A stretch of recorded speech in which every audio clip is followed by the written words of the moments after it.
So first thing that I want to ask you about is I think I found out about you originally because of Gamergate. Now, I've done one video on Gamergate. It was about a year ago. Tell me what happened afterwards. Well, basically, I said to the audience, I said, guys, look, I don't really understand this thing. I don't know what's going on here. I have a sense it has to do with some people that were upset at some of the publications and then all this doxing and misogyny and all this stuff. But I basically said, I don't know, so I don't know that I can address it. Now, you're in the thick of this thing. So I thought if we do one thing on Gamergate, can we do like a 5-minute, really hash it out, honest assessment? If you ever wanted to know what Gamergate was really about, the next 5 minutes are for you. Yeah. Okay. We're all used to seeing these social justice warriors who want to police language, who say that, you know, we're going to do plenty on them. Extraordinary random things are sexist or racist or misogynist or whatever. I think we're all used to now the press, in some cases, reporting on things extraordinarily badly. Now, Gamergate has been a huge controversy with people who care about these things because both of those things have come together. It is a consumer movement that rejects sloppy standards in reporting about video games. And video games, by the way, are a very important part of the entertainment industry. They're bigger than Hollywood now. It's an 87, 90, probably by now, $90 billion industry. Rejects sloppy reporting about that, and there are all sorts of horrible infractions of journalistic ethics and conflicts of interest and all the rest of it. Wait, just to stay on that, though, for a second. So basically, the game companies were sort of paying the writers to give them better reviews. Is that a sort of fair assessment? There's been some things like that going on. There have been people sleeping with people and writing things about them a bit too closely they shouldn't have. Basically, it's a very fast-growing industry. So the press is nascent. The press has grown up very fast, and what was previously a trade press, you know, like, you know, Tree Cutters Weekly or the Stamp Collectors Monthly or whatever, has suddenly become a consumer press, and it hasn't necessarily improved its standards commensurate with that. Right. The second half of it is the social justice warriors we mentioned briefly. There is a sort of insurgent move in video games from a couple of wacky left-wing feminists, and these are sort of far-left, Israel-hating, socialist weirdos.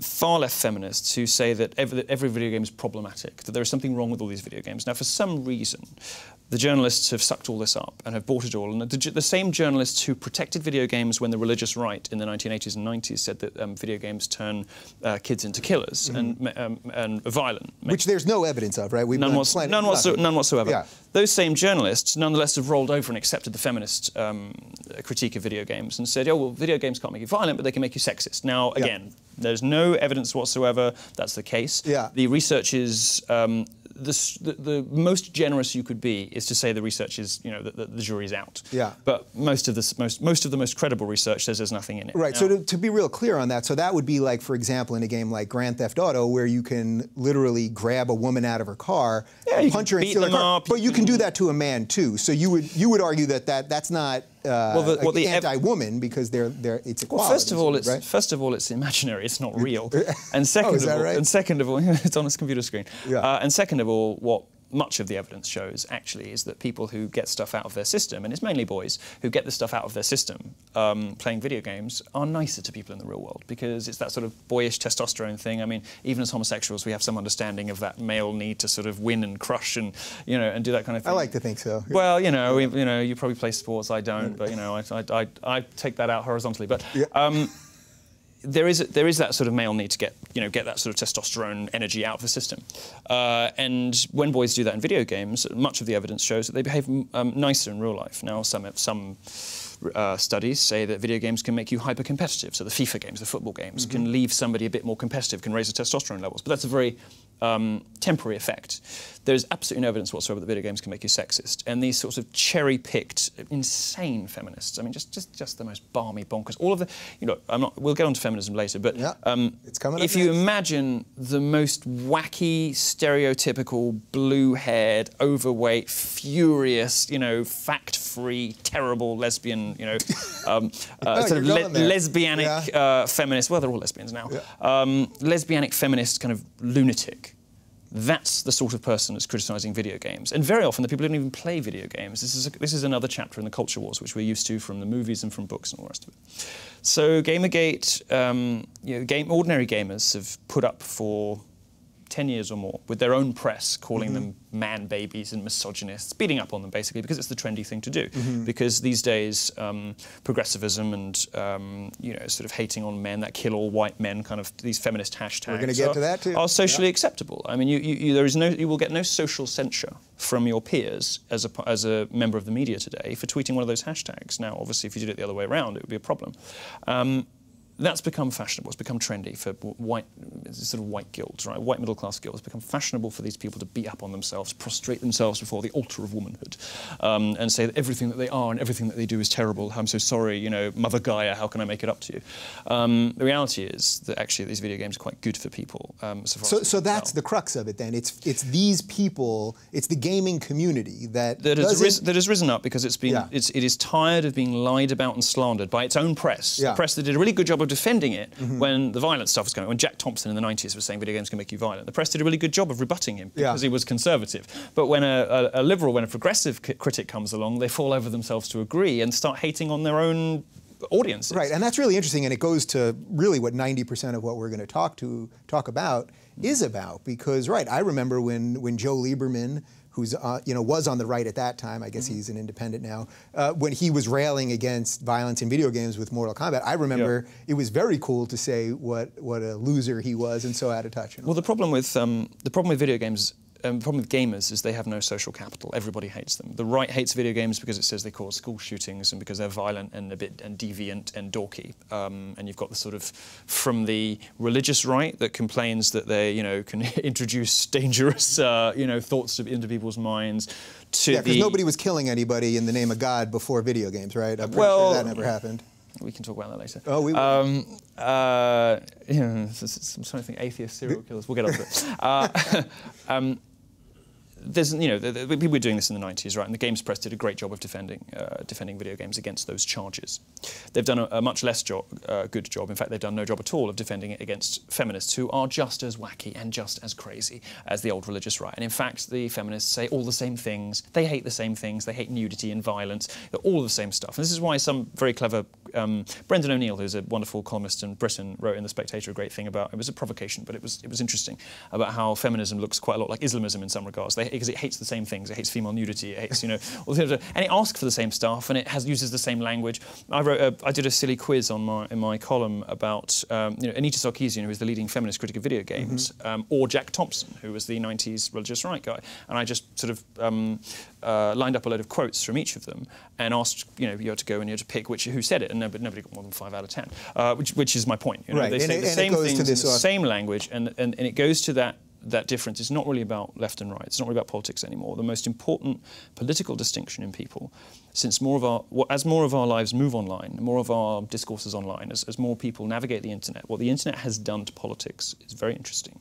It has turned every major culture war and every major discussion into a row between authoritarians who want to control how other people live and libertarians who either want to escape into fantasy worlds because they know to escape whatever's going on in their life, or simply classical liberals like me who believe in freedom of expression, freedom of thought, liberty of idea, and believe that it is essential for the good of our species, if you like, if you want to get serious about it, that we can talk about everything openly and honestly, and that there are no no-go areas.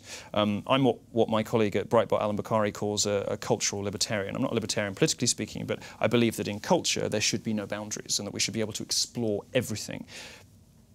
Video games are assailed on all sides, from the left, from the right, from everybody, by people who want to restrict the acceptable limits of creative expression. I think that's dangerous. I think it's dangerous wherever it happens. I think video games are the most interesting entertainment medium in which it's happening now, because the gamers are the first people who rose up and said no to the social justice warriors, and it was a horrible and humiliating defeat for them. Right, so it's actually interesting, and then we'll move on to feminism specifically, but it's really interesting because this is sort of the awakening that I now see happening in our political discussion. People are now hitting on this libertarian thing and fighting the authoritarians. This is Bernie Sanders. But it's so Trump, late. The machine is so late. It's Bernie Sanders, it's Trump, it's Farage and Corbyn in the UK. All of the populist political movements on the left and the right. Right, they come from all over the countercultural, anti-establishment, libertarian leanings. Right now, Corbyn in the UK is much more of a socialist. He's much more of a prescriptive kind of guy. But his supporters, you know, want to be able to behave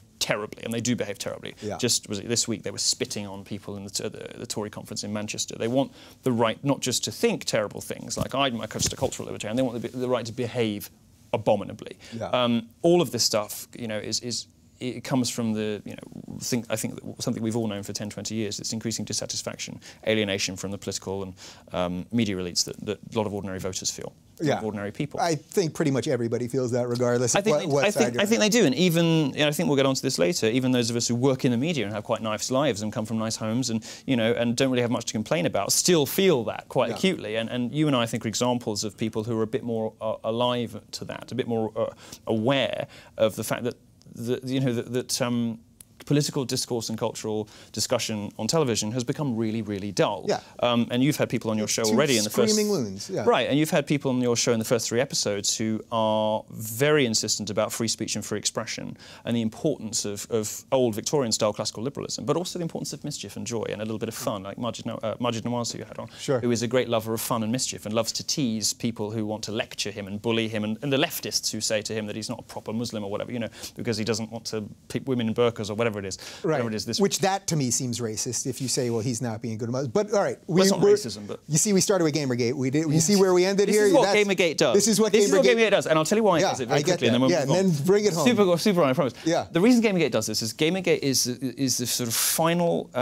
It's almost like the final chapter in 2 decades worth of internet wars. And those internet wars have been about thought, speech, culture, politics, you name it. Every community on the internet and every sub-community within those sites, whether it's 4chan or Reddit or whatever, has a dog in the fight in Gamergate, because they all either have a vested interest in free speech and anonymity, or they have an interest in protecting the integrity and creative expression of certain entertainment mediums, or they're individual people who have behaved terribly on the internet who saw Gamergate as a redemptive opportunity. So if they lined up with you know, the women and went in with these mostly fake threats about death and rape and all the rest of it, typical leftist feminist tactics that don't stack up when you look into them, which we'll get into, I'm sure. Yeah, just You're going to challenge me on that. Just a second. Lining up on one side of that debate was a way of indicating whether you were for authoritarians or libertarians, and it was a sort of confluence of all of these nascent arguments and wars online. And Gamergate takes you in these crazy directions because, in a way, it's sort of the most all-encompassing war and the most all-encompassing event that's ever happened on the internet, because it brought in everybody, all of the old battles. You know, something people don't always realise is when you range up the sides on Gamergate, there are people who were involved in wars 5 years ago, kind of picking the same sorts of sides. This is the best example we have yet, the most exciting example culturally we have, and journalists have done such a terrible job of reporting on this, concentrating on these fake rape threats. Conservatives have missed the huge culture war opportunity here, shamefully so.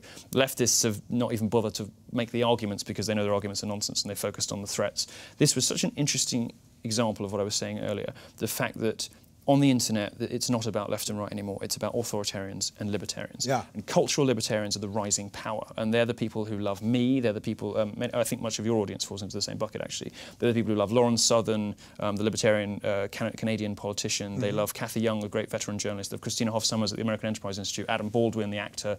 But all of the, and even Eli Roth, the director, is making a movie about social justice. Yeah, right now, yeah. You know, cultural libertarianism is on the rise because people are sick of political correctness. People are sick of being told they're racist, sexist, misogynist, transphobic when they know they're not.